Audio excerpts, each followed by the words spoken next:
Bismillahirrahmanirrahim. Assalamualaikum warahmatullahi wabarakatuh. Kami dari mahasiswa Institut Agama Islam Hamzan Wadi Nahdlatul Watan Anjani Lombok Timur, Studi Komunikasi dan Penyiaran Islam Fakultas Dakwah, kelas A semester 4 dari kelompok 6. Dalam video kali ini kami akan mempresentasikan hasil makalah kami. Adapun tujuan kami untuk membuat video ini adalah untuk menyelesaikan tugas presentasi makalah dari Bapak Ahmad Rofiki Rahman dalam mata kuliah Teori Komunikasi. Baiklah, di sini kelompok kami akan menjelaskan materi tentang symbolic interaction, yang dimana pada pembahasan kali ini akan disampaikan oleh pemateri-pemateri yang berbeda-beda. Untuk pemateri pertama akan disampaikan oleh teman kami. Perkenalkan, nama saya Ipan Maulana Atmajaya. Pada kesempatan kali ini saya akan membahas tentang interaksionisme simbolik, yaitu salah satu teori penting dalam sosiologi yang membantu kita memahami bagaimana manusia bereaksi dan membangun makna melalui simbol-simbol sosial. Interaksionisme simbolik adalah teori yang menekankan bahwa manusia menciptakan makna melalui penggunaan simbol seperti bahasa, gestur, dan benda-benda dalam proses komunikasi. Melalui simbol ini, kita membangun pemahaman bersama, baik dalam komunikasi antar pribadi maupun dalam diri sendiri. Ada 5 konsep utama dalam teori, yaitu pertama, pikiran. Pikiran adalah kemampuan menggunakan simbol yang dipahami secara sosial. Yang kedua, diri. Diri adalah bagaimana cara kita melihat diri sendiri berdasarkan pandangan orang lain. Ketiga, masyarakat. Masyarakat adalah jaringan hubungan sosial yang menciptakan oleh individu. Yang keempat, makna. Makna itu muncul dari interaksi, bukan dari simbol itu sendiri. Keempat, 5. Berpikir. Berpikir yaitu manusia menafsirkan simbol lewat proses berpikir. Jadi, interaksionisme simbolik mengajarkan kita bahwa dunia sosial dibentuk oleh simbol, makna, dan interaksi. Setiap gestur, kata, dan tidak memiliki arti tergantung bagaimana kita memaknainya bersama orang lain. Mungkin hanya ini yang saya bisa sampaikan. Untuk materi selanjutnya akan disampaikan oleh teman saya. Nah, teman-teman, itulah penjelasan singkat dari pemateri pertama.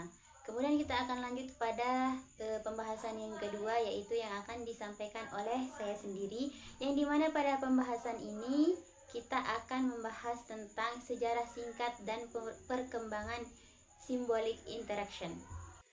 Nah, teman-temanku semuanya, sebagaimana yang kita ketahui, symbolic interaction atau interaksionisme simbolik adalah sebuah perspektif atau sudut pandang sosial yang dimana di dalamnya itu mempelajari tentang bagaimana cara manusia atau sosial itu menciptakan makna melalui interaksi atau komunikasi sosial dan penggunaan simbolik atau tanda.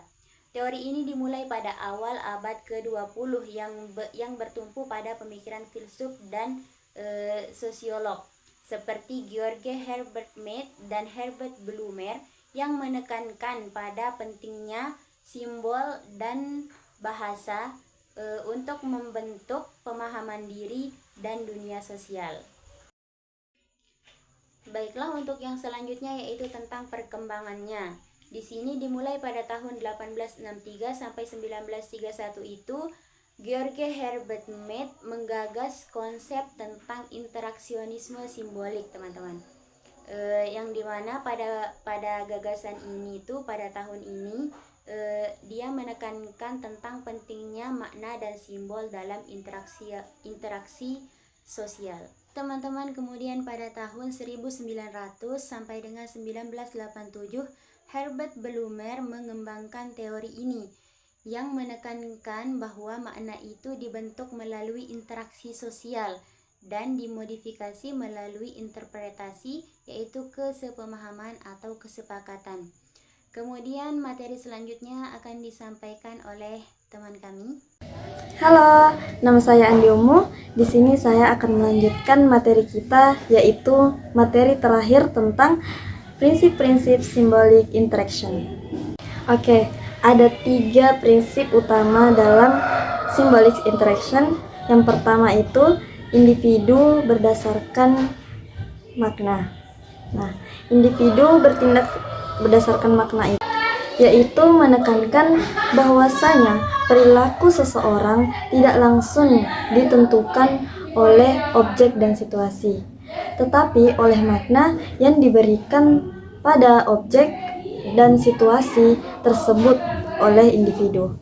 Contohnya, saya menilai warna merah itu sebagai lambang keberanian, sementara orang lain melihat warna merah itu sebagai lambang cinta. Nah, tindakan tadi itu menunjukkan bahwasanya objek itu berbeda tergantung pada makna yang diberikan. Nah, yang kedua itu makna terbentuk melalui interaksi sosial. Makna tidak diberikan, akan tetapi makna diciptakan dan dinilai melalui interaksi sosial. Bahasa dan simbol-simbol yang digunakan dalam interaksi memainkan peran penting dalam pembentukan makna. Nah, sebagai contoh misalnya rambu lalu lintas. Nah, rambu lalu lintas ini memiliki makna tertentu bagi pengendara yang dipahami melalui interaksi sosial dan pengetahuan tentang aturan lalu lintas. Nah, prinsip yang terakhir atau yang ketiga yaitu konsep diri terbentuk melalui interaksi, yaitu pemahaman diri sendiri terbentuk melalui interaksi sosial dengan orang lain. Nah, contoh, keluarga adalah lingkungan pertama tempat kita berinteraksi. Nah, misalnya kalau tanggapan orang tua kita positif terhadap kita, maka kita menganggap itu dengan pujian dan dukungan, sehingga memberikan hal-hal positif pada diri kita. Nah, sebaliknya kalau tanggapan orang tua negatif terhadap kita menganggap itu kritik yang berlebihan, sehingga memberikan energi negatif terhadap diri kita sendiri, terhadap diri kita. Mungkin hanya ini yang bisa saya sampaikan sebagai pemateri terakhir. Mudah-mudahan materi yang saya paparkan dapat dimengerti. Mungkin sekiranya hanya ini yang bisa kami sampaikan, kurang dan lebihnya kami mohon maaf. Wallahul muwaffiq wal hadi ila sabilir rasyad. Assalamualaikum warahmatullahi wabarakatuh.